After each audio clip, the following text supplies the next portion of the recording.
You're at a family gathering, or maybe you're catching up with an old friend. The conversation is light, easy. And then it comes. The question. It's delivered with a smile, but it lands with the weight of an anvil. So, what are you passionate about? What's your purpose? You feel a knot in your stomach. Your mind goes blank. Purpose? You're just trying to figure out what to have for dinner tomorrow.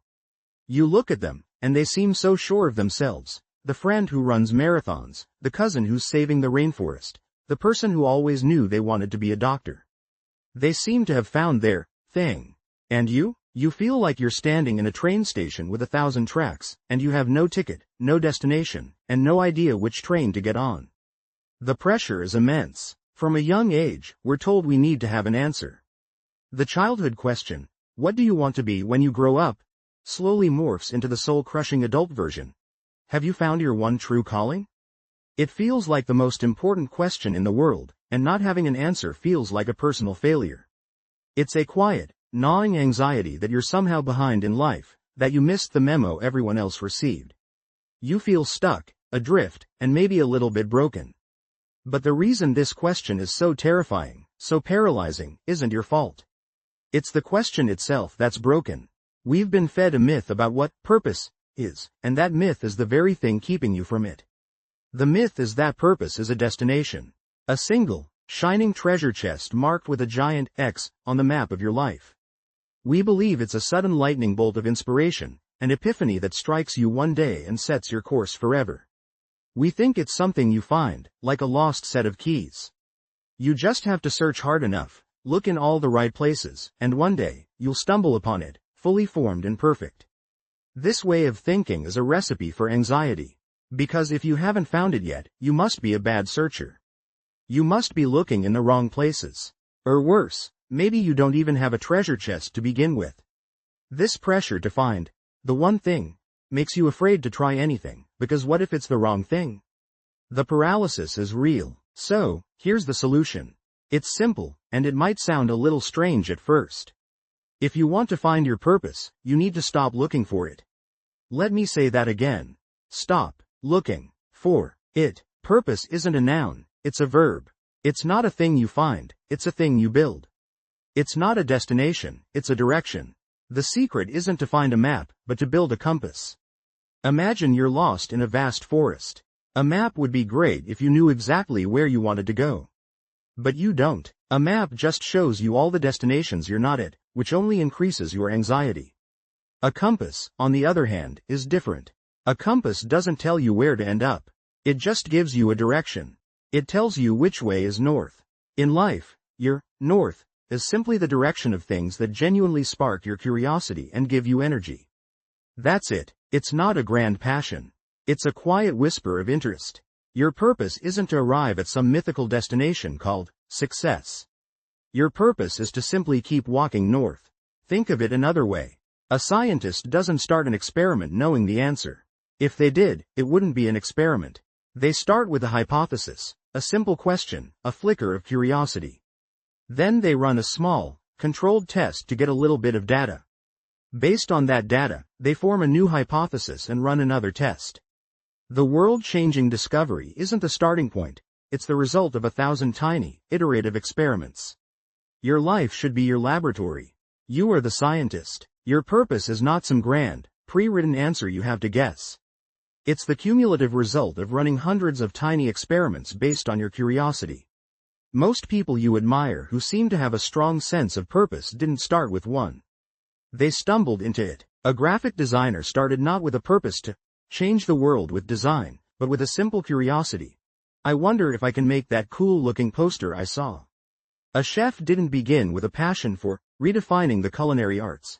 They began by simply enjoying the act of cooking for their friends. Their purpose wasn't found. It was assembled, piece by piece, from the results of small experiments that made them feel alive. The confidence and clarity you see in them now is not the cause of their actions, it is the result of them. So, how do you start building your compass and running your own experiments? It's intimidating to go from zero to a fully functioning lab. But you don't have to. You can start with 3 incredibly simple steps. First, you need to conduct a curiosity audit. For the next 7 days, your only job is to be a data collector. Get a small notebook or use the Notes app on your phone. Throughout the day, simply write down everything that sparks even a tiny flicker of interest. No judgment. Nothing is too small or too weird. Did you find yourself watching a 20-minute YouTube video on ancient Roman history? Write it down. Did you pause for a second to admire the craftsmanship of a wooden chair? Write it down. Did a friend mention a coding project and you thought, that's kind of cool? Write it down. At the end of the week, you will have a list. It might be random. It might seem silly. That's perfect. This is not a list of passions, it's a list of clues. Second, you need to run a tiny experiment. Look at your list and pick one clue. Just one. Now, design the smallest, lowest stakes experiment you can think of to test that curiosity. The key here is to lower the bar so much that it's impossible not to do it. If coding is on your list, your experiment is not to sign up for a 6-month, $3,000 bootcamp. Your experiment is to complete one free, 1-hour, Introduction to Python tutorial on YouTube. That's it. If woodworking is on your list, your experiment is not to buy a workshop full of tools. It's to watch 3 beginner videos on how to carve a simple shape and maybe buy one small block of wood and a carving knife for $10. The goal is not to become an expert overnight. The goal is to get a single data point. Which brings us to the third and final step, the energy check-in. After you complete your tiny experiment, you are forbidden from asking yourself, is this my one true purpose?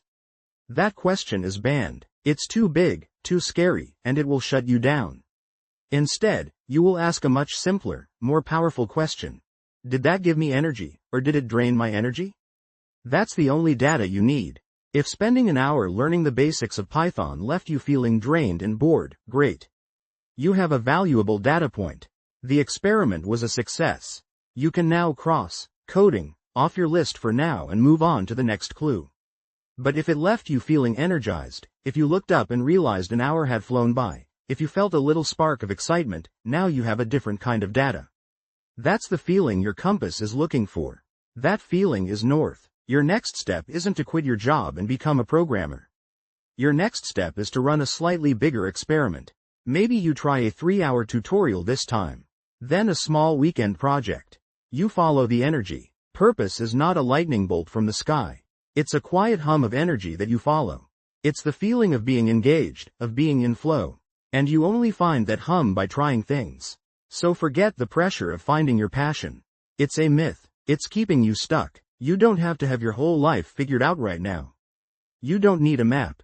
All you need to do is figure out your next, tiny, curious step. Your purpose is not something waiting to be discovered. It's something waiting to be built, one small, energizing experiment at a time. The pressure is off. Just pick up your compass and start walking.